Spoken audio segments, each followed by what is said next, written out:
जिसे आपका दिल मानता है, जैसे झूठ नहीं बोलना, चोरी नहीं करना, भगवान का निरादर नहीं करना, दूसरों को नुकसान नहीं देना, यही सब धर्म है।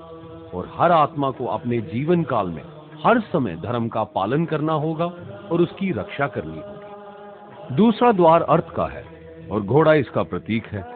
हर आत्मा अपने हर जीवन काल में अपने पृथ्वी पे होने का अर्थ या मूल कारण समझेगी। इस जिंदगी में भोगने वाली चीजें और रिश्तों का आनंद लेगी।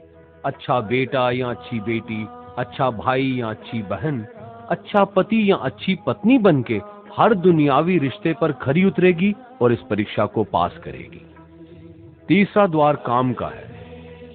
भगवत गीता समझाती है कि हर मनुष्य के अंदर काम, क्रोध, लोभ, मोह, अहंकार और ईर्ष्या जैसी 6 भावनाएं हमें अपने और दूसरों के प्रति नुकसान पहुंचा सकती हैं। इन भावनाओं को हर मनुष्य को हमेशा अपने नियंत्रण में रखना होगा, क्योंकि इनके बहाव में किया हुआ कोई भी काम हमारे जीवन भर की परेशानी का कारण बन सकता है। और एक आत्मा संतोष और सादगी से इन भावनाओं पे हमेशा के लिए विजय पा सकती है। चौथा स्तंभ मोक्ष का है और हाथी इसका प्रतीक है।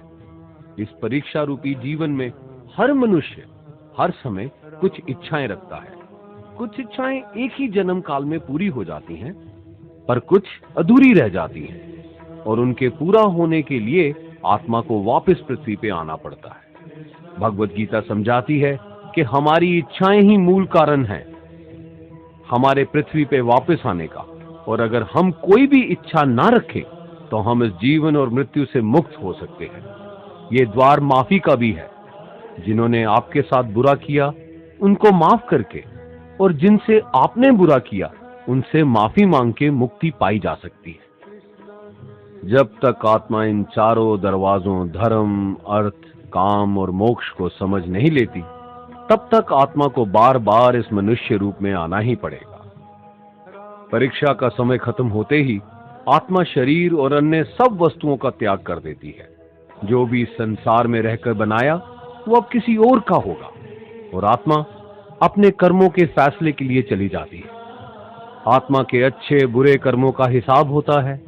अपने अच्छे कर्मों के लिए आत्मा कुछ वक्त के लिए स्वर्ग और दुष्कर्मों के लिए नरक पे चले जाती है।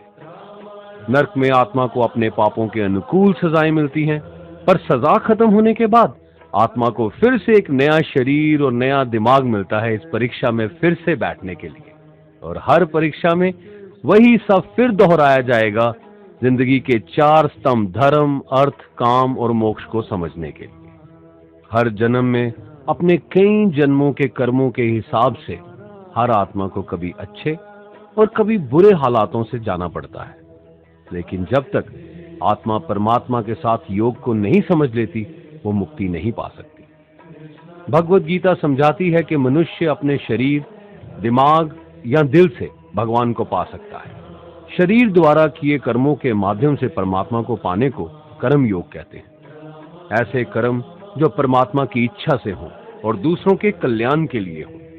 वाल्मीकि ने रामायण लिख के, श्रवण ने अपने माता पिता की सेवा और उन्हें 4 धाम की यात्रा करवा के, मदर टेरेसा ने अपने प्यार और सेवा के माध्यम से, और मैडम क्यूरी ने वैज्ञानिक खोज में अपने जीवन का बलिदान देके अपने कर्मों द्वारा परमात्मा को पाया।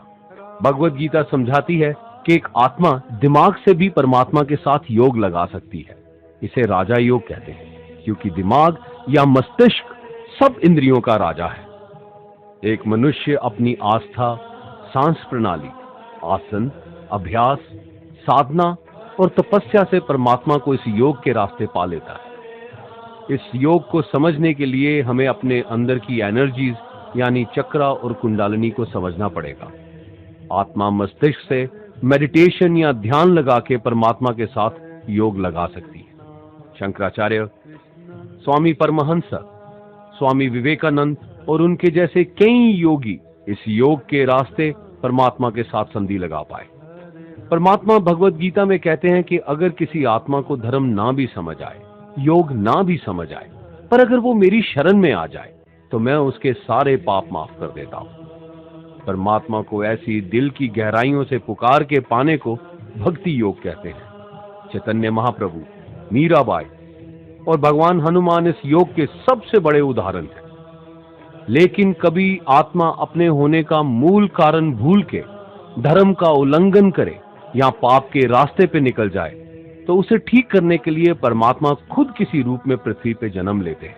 आइए श्री भगवद गीता, गुरु ग्रंथ साहिब, तुरा, बाइबल, कुरान या ऐसी किसी भी दीनी किताब को पूरा पढ़ के इस जिंदगी के असली मायने समझें और परमात्मा के साथ योग लगाएं। अगर आपने इसे पसंद किया तो इसे औरों को बांटिए, ताकि सब आत्माएं अपने यहां होने का मूल रूप समझ सकें और इस जन्म और मृत्यु से मुक्ति पाके हमेशा परमात्मा के साथ रह सकें। धन्यवाद।